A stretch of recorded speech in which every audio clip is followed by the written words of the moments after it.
Hi guys, Paul here from PABrewNews. Got a beer here from the DuClaw Brewing Company. This is Euphoria Toffee Nut Brown Ale. So here it is. And they are from Baltimore, Maryland. Craft be cherished, and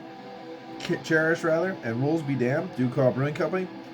Captivated by caramel, possessed by perfection, crafted in Maryland. All the things being said here. DuClaw.com, 5% alcohol by volume, and then atypical for a nice brown ale. Very sessionable, easy, approachable brown ale, as most are. And so there you go. And let's just double check. Ale brewed with liquid caramel and homemade toffee. So, toffee. That's good. Let's see. We're going for round 2 with this medium-bodied toffee nut brown ale, combining a creamy mouthfeel and a swirl of caramel, almonds, and toffee notes. Well, it's a nut brown ale with caramel and toffee in it, so I'm not exactly surprised by those tasting notes. Let's see how good it is. And the funny thing is, I think this worked correctly. And I do believe it looks a little bit better than the normal way I've been shooting. And I found this setting by accident because I don't understand my phone. They tried to say that the only way I could get this look was the front camera, but I found out I could do it with the back one as well. So there you go. And I think it looks pretty good to me. So I know you can see the shadow of the camera, but that's whatever. I think that's a small trifle. I wouldn't mind if I could be like, boom, and it would just focus on the thing, but that's the one thing about this side that it doesn't do. But we're going to label out, folks. Left-hand pour. Get this in the glass. There you go. Because it's going to focus on the face and not everything else. And that's the only poo-poo. But, hey, whatever, man. Whatever. So, okay.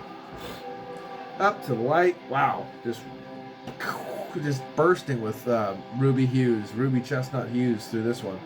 So, kind of off-white, creamy colored head. Alcohol legs are lacing and alcohol legs sticking already, which is crazy. Nice lacing just automatically sticking to the glass, which is cool to see. It's going to aroma now.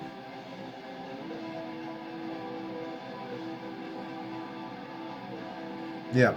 This is burnt sugars, toffee, roasty toasted. This is not sweet caramels rising through this glass. This is burnt, a bit of almost a walnut husk, kind of a tonality wafting through the thing. It's a much darker than I expected because I wanted to kind of almost assume that we're going for like a savory confection, more so than what's going on here, which is a lot more burnt and darker.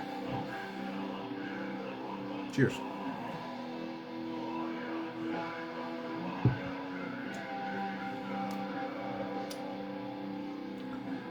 Yeah, this is a little earthy minerality.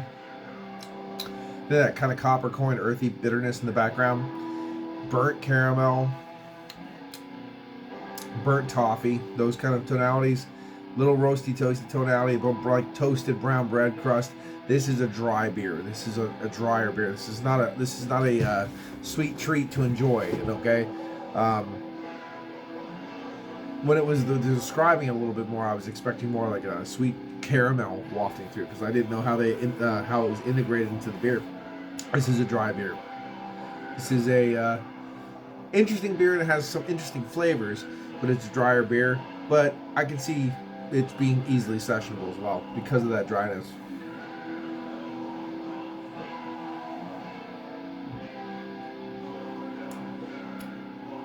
You only just get a waft of that, a soft waft of those caramels. It's just a fleeting glimpse of a caramel. It doesn't set in. You just have that burnt sugar toffee tonality in there, and it is not anything savory. This is not a savory beer at any point imaginable. You just get that faint hint of something there, faint hint of something there. It goes down. I'd actually wish it was a little bit more on that savory side, because honestly, it's a bit boring. Yeah, I would have to say. And nut brown ales are usually a bit boring, but I like if it would be cool to spice them up with just a little bit of something. Boop, boop, boop. Just a little bit of something, but it is a little bit on the boring side. But it is sessionable. It is sessionable. I like a good brown ale. I don't have it very often. A good brown ale and red ale.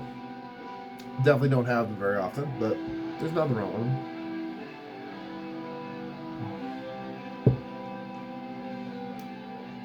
Yeah, this is just drink, crush, drink, crush. However, I bet the price point, excuse me, nut brown ale on my beard. I'm assuming the price point though for this beer, if you're gonna buy a 6-pack, is probably not in that drink, crush category, if you know what I'm saying. So it's one of those ones. What are we brewing for? Are we brewing something that is drinkable and crushable? You can drink a lot of it, but putting a price point on of something that should be rich and savory. That's up to the beer holder to really judge that category. But I like it. It reminds me of if you just got done eating like almonds and walnuts, if for example, and you just have that kind of lingering tonality in your palate, because it's got nuttiness, it's got that little bit of tannic tonality, a little bitterness, a little earthiness, and you're wafting through, especially if there was like, you know, and the caramel. I'm trying to like if you're just those like almost handmade, not just the ones from you get from the store, but like those turtles candies.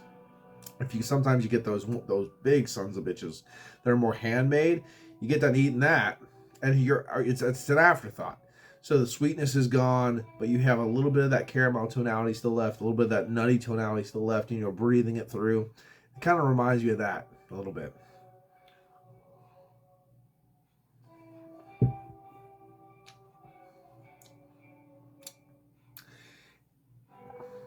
It is light, it's thin, more minerality. The minerality is kind of the star of the show right now. And when you drink it, it definitely has a very minerality that's kind of shining through everything else, because everything else is so low key.